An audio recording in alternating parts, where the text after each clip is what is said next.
Hello student, आज हम लोग अकाउंटिंग इक्वेशन पढ़ने जा रहे हैं जो 11th का एक चैप्टर है। चलिए इसको कैसे बनाना है इसको हम लोग यहाँ पर देखेंगे और समझने का कोशिश करेंगे। देखिए सबसे पहला जो क्वेश्चन है यहाँ पर, ये क्वेश्चन नंबर 1 है। ध्यान रखिएगा, ये क्वेश्चन नंबर 1 है। सबसे पहला क्वेश्चन जो है वो है गोपाल started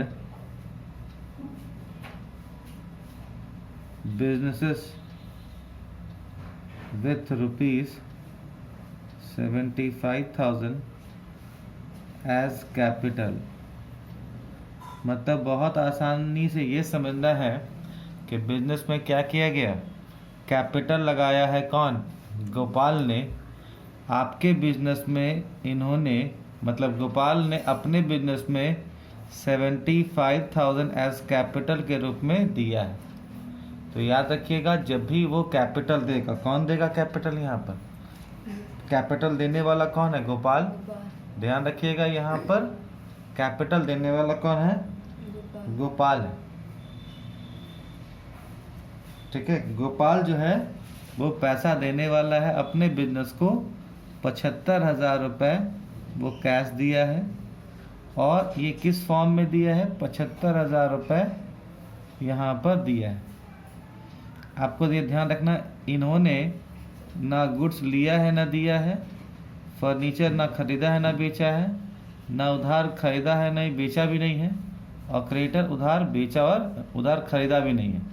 तो ये हो गया पहला नंबर। दूसरा नंबर क्या कहता है? देखिए यहाँ कहता है गोपाल purchased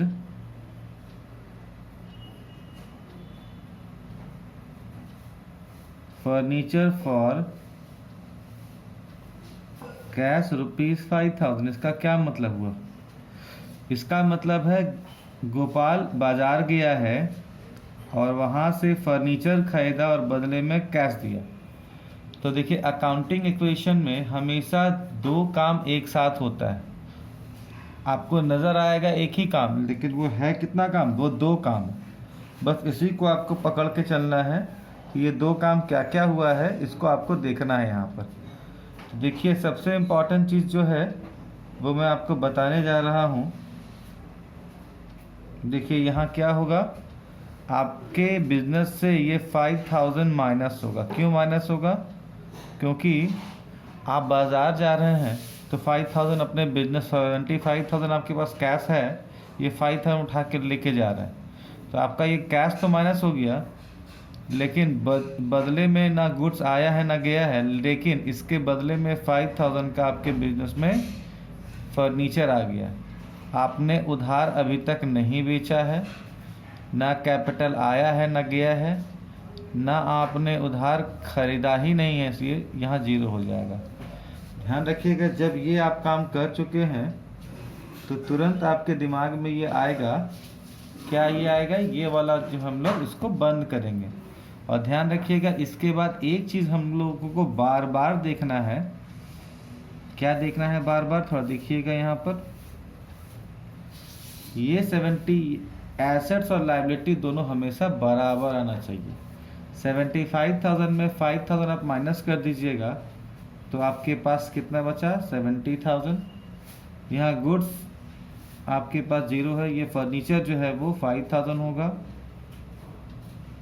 यहाँ पर ये 0 हो जाएगा, ये 75,000 यहाँ पर होगा और ये 0 होगा। अब देखिए आपको समझाना है हमको, ये जो आएगा न्यू अकाउंटिंग इक्वेशन, ये हर बार जो है हमको बनाना है और ये मैच करते रहना है कि ये एसेट्स में 70,000 प्लस 5,000 कितना हुआ? 75,000। और इधर वाला पार्ट क्या है? 75,000 प्लस 0, 75। इसका मतलब है एसेट्स में भी 75,000, लायबिलिटी में भी 70। तो ये इसका मतलब अभी तक हम लोगों ने करेक्ट बनाया है। चलिए 3 नंबर देखते हैं। Gopal purchase goods for cash ₹20,000।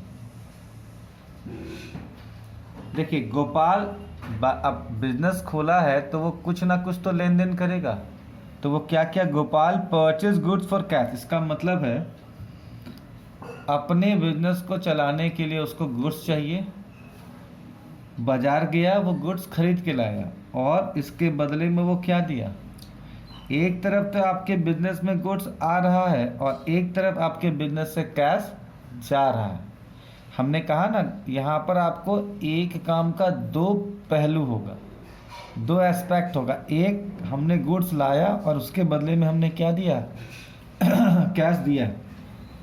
तो ये 20,000 माइनस में इसलिए लिखेंगे क्योंकि ये चला गया। देखिए ब्रैकेट का मतलब होता है माइनस, इसका मतलब आपके बिजनेस से ये 20,000 चला गया।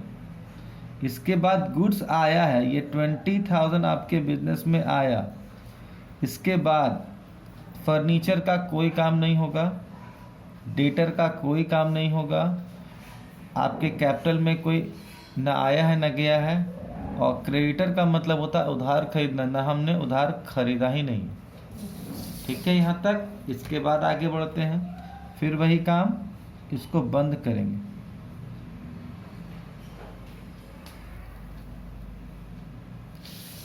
$70,000 में 20,000 चला गया, ये आया 50,000।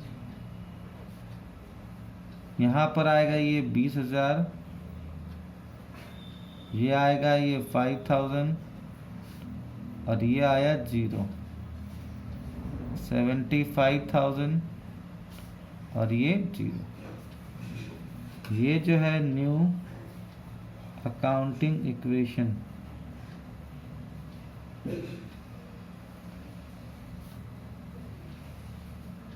ये हमेशा रुपीस के फॉर्म में होगा, इसलिए आप थोड़ा लिख सकते हैं। ये इसको ऐसे बंद कर दीजिए। चलिए 4th नंबर देखिए। 4th नंबर में कहा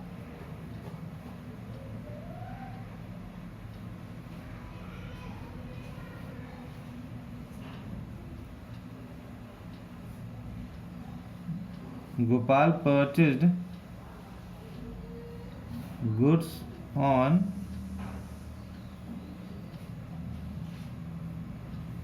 credit for ₹16,000। चलो देखो यहाँ, Gopal purchase goods on credit for 16,000, इसका क्या मतलब है? अभी तक गोपाल के पास पैसा था, वो 20,000 का नगद ले आया, तो ये कैश उसके बिजनेस से गया और गुड्स आया। लेकिन क्या गोपाल हर बार कैश से लाएगा? ऐसा ज़रूरी नहीं है। वो क्या कर सकता है, Gopal purchase goods on credit, इसका मतलब वो उधार खरीदेगा। 16,000 रुपये का उन्होंने उधार सामान खरीदा, तो 16,000 हमने क्या किया, गुड्स हमारे दुकान में आया है, और किससे आया, उधार खरीदे ना, तो उधार खरीदना को क्या कहते हैं हम लोग, क्रेडिटर। तो हम देखिए यहाँ लिख देते हैं उधार, या आपके लिए समझने के लिए, फॉर फ्यूचर के लिए हमने सिक्योर कर दिया। कैश नहीं आया है नहीं गया है, फर्नीचर ना आया है ना गया है, डेटर आया गया नहीं है, कैपिटल भी आया गया नहीं। चलिए इसके बाद हम लोग यहाँ पर देखते हैं, आगे बढ़ते हैं। ये 50,000 हम यहाँ पर लिख दिए, ठीक है। ये 36,000 हमने लिख दिया, ये 5,000 हमने लिख दिया, और ये उधार अभी तक हम लोगों ने नहीं बेचा। कैपिटल 75,000, और ये 16,000 यहाँ पर आप लिखेंगे। देखिए ये 2 पेज लेके आप बनाइएगा, मेरे पास वाइट पेज था तो हमने ये लंबा सा यूज़ कर लिया। आप एक सिंपल कॉपी अगर यूज़ करते हैं, इस टाइप का कॉपी अगर यूज़ करते हैं, तो ये 2 पेज लेके बनाइएगा तो ज़्यादा बेहतर बनेगा। इस टाइप से अगर आप बनाइएगा, एक तरफ यहाँ तक आप ट्रांजैक्शन लिखिए, यहाँ तक एसेट लिखिए, और यहाँ के बाद लायबिलिटी, तो ज़्यादा बेहतर होगा आप लोगों के लिए। 2 पेज वाला कॉपी, बड़ा वाला कॉपी उसी में बनाइएगा, ये तो ज़्यादा बेहतर और ज़्यादा अच्छा से बनेगा। चलिए फिर यहाँ पर लिखेंगे new accounting equation.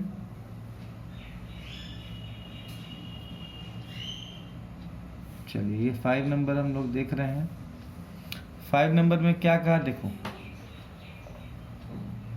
Goods costing ₹12,000 sold on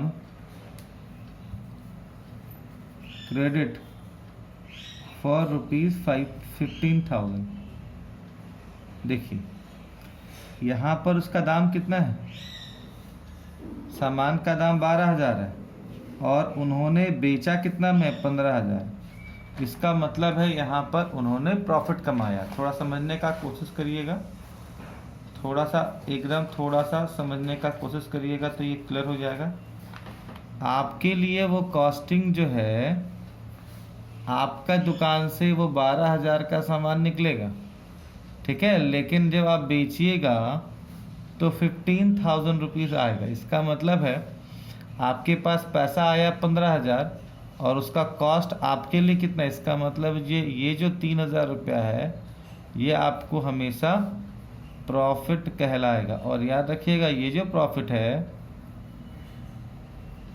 capital में ऐड होता है। देखिए कैपिटल में क्या क्या ऐड होता है इसको समझिए और क्या क्या माइनस होता है।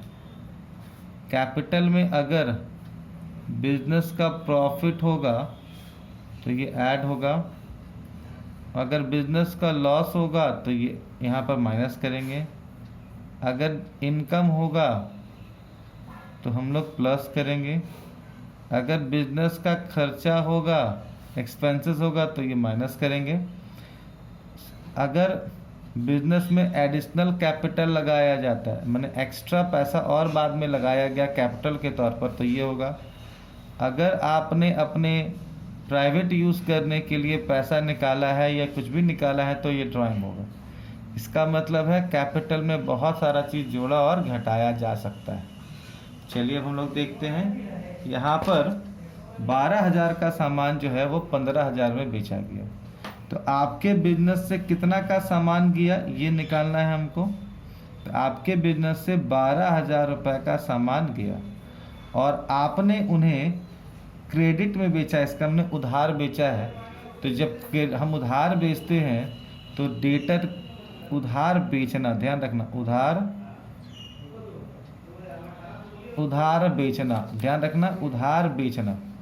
तो यहाँ पर उधार बेचना जो है ये 15,000 रुपये यहाँ पर आएगा।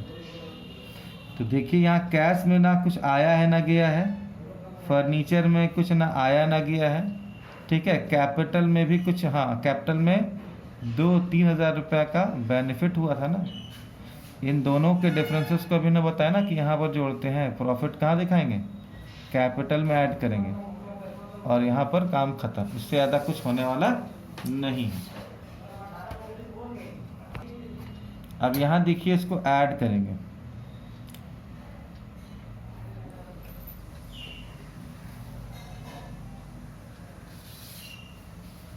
देखिए ये 50,000 जो है ये 50,000 आपका पास कैश बचा हुआ है, 36 में 12 चला गया, 24,000 रुपये यहाँ हुआ, 5,000 रुपया जो है फर्नीचर है और 15,000 रुपया डेटर है। इसके बाद 75 और 3 78,000 रुपया हो गया आपका कैपिटल, क्योंकि प्रॉफिट ऐड होता है। और अभी तक आप लोगों ने कितना सेल किया है, मतलब कितना परचेस किया उधार, 16,000 का। चलिए 6 नंबर आप लोगों का देख लेते हैं। 6 नंबर में क्या था, 6 नंबर में बहुत आसानी से सिर्फ एक था, पेड। देखिए यहाँ पर हम लिखेंगे new accounting equation, paid ₹1,000 for rent. तो ये कितना है, अगर आप 1,000 रुपये अपना घर का किराया, बिजनेस का किराया देंगे, यहाँ तो बिजनेस का ही किराया होगा, घर का किराया ड्राइंग हो जाता है, तो तो 1000 रुपये आपका कैश गया। और अभी हमने बताया था कि रेंट का मतलब होता है भाड़ा, ये बिजनेस का खर्चा है। तो एक्सपेंसेस को कहाँ माइनस करते हैं? कैपिटल में। अभी मैंने वहाँ डिस्कस किया था आप लोगों को। तो ये यहाँ पर 0 होगा, ये यहाँ पर 0 होगा, ये यहाँ पर 0 होगा और ये यहाँ पर 0 होगा। बस ये आपका क्वेश्चन जो है वो कंप्लीट हो गया। ये फाइनल है, तो हम लोग लिखेंगे यहाँ पर फाइनल अकाउंटिंग इक्वेशन। देखिए यहाँ लिखना चाहिए, ये बाद में आपको परेशानी नहीं होगा। फाइनल अकाउंटिंग इक्वेशन जब अंतिम हो जाता है तो ऐसा लिखते हैं। 50 में से 1 गया, 49,000 यहाँ लिखा हम लोगों ने। ये 24,000 आपके पास गुड्स है। फर्नीचर जो है ये 5,000 होगा। डेटर अभी तक आप लोगों ने उधार बेचा है 15,000 का। यहाँ हम रेंट लिख देते हैं भविष्य में समझने के लिए कि ये क्यों किया गया। 78 में से 1 गया, 77,000 और यहाँ पर 16,000। अब इसका नेक्स्ट स्टेप होगा बैलेंस शीट। तो मैं छोटे वाले पेज में कॉपी में बनाता हूँ आपको दिखाने के लिए कि कैसे ये बनेगा। छोटा सा बनाना है, ज़्यादा बनाना नहीं है। अगर आपके पास पेज या पेंसिल जो भी होगा वो आप यूज़ कर सकते हैं। देखिए सबसे आसान तरीका होता है, इसको आप फोल्ड करिए। बैलेंस शीट बनाने का छोटा सा बैलेंस शीट बनाना है, इसको ऐसे करिए। इसको ऐसा करने के बाद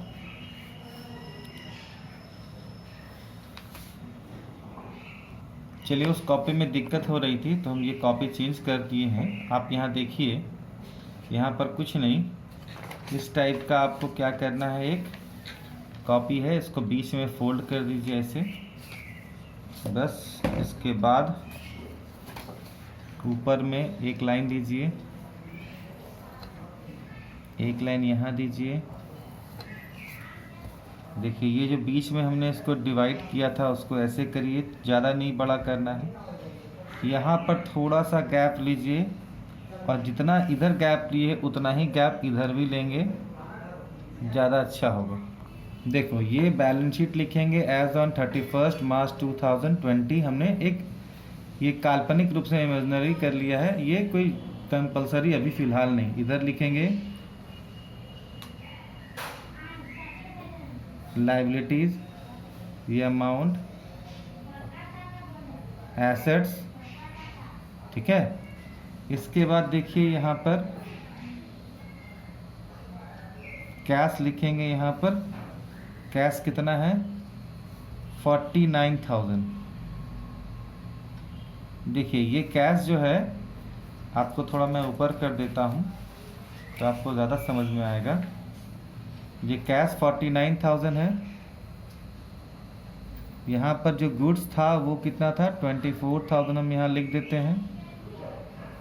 फिर आपके पास फर्नीचर देखिए ये 5,000 है, हम 5,000 लिख देंगे। डेटर जो है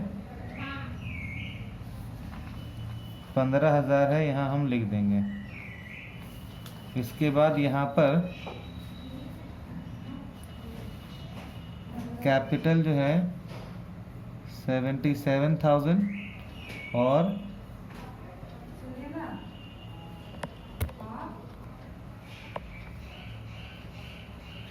क्रेडिटर जो है यहाँ पर 16,000।